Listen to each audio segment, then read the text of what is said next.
morning. Can you believe that after months of training and fundraising, this day is finally here? Wow.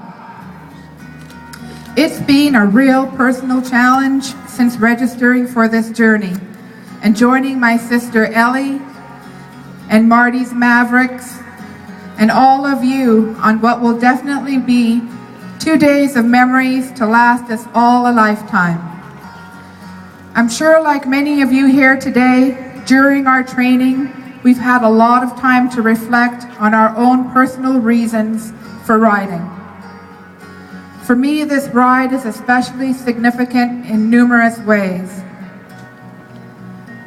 You see, in August of 2001, I lost my father, Malcolm, to cancer.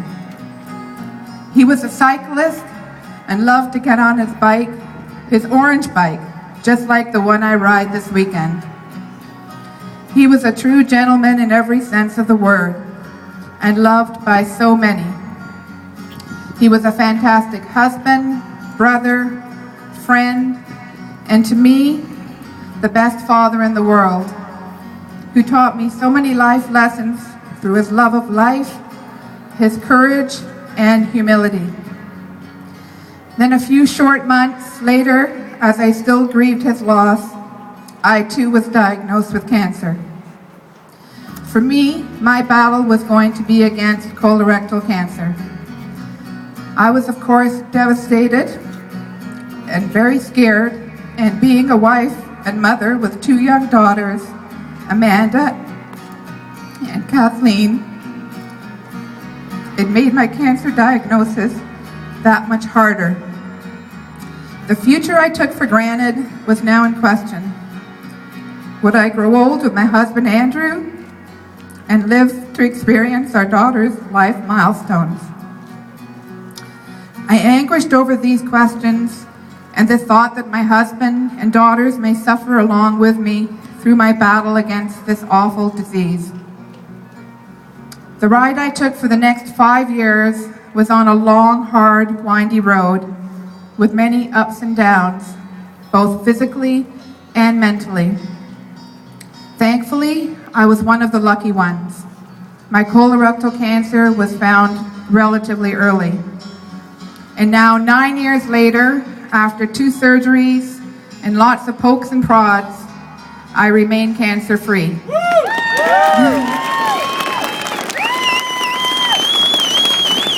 My life will never be the same as it was before my cancer.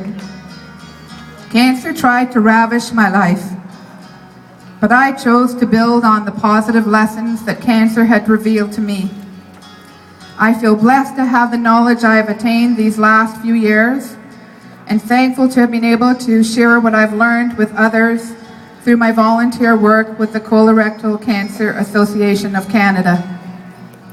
I've joined a community of other cancer patients, and I've met some wonderful, courageous people and made and lost some great friends and sadly more family to this disease. All of these people in life and after continue to inspire me. Like all of you here today, I'm riding this weekend to support those friends and family members that have had cancer. For all of those survivors and in memory of those who've lost their battle.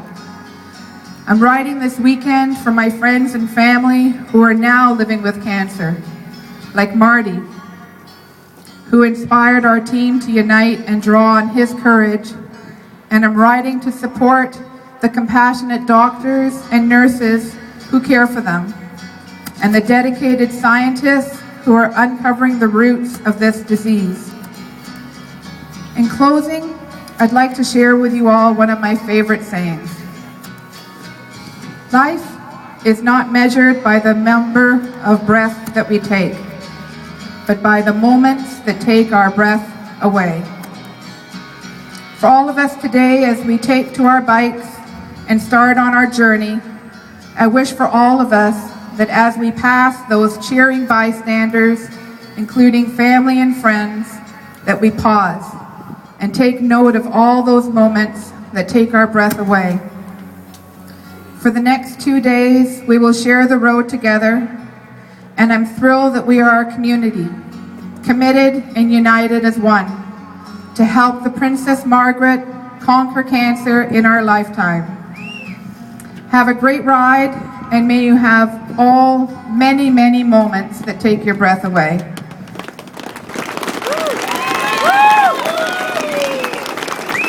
And now it's my great pleasure to introduce Dr. Bob Bell, President and CEO of the University Health Network. Roslyn, thank you so much for reminding us why we're all here this morning.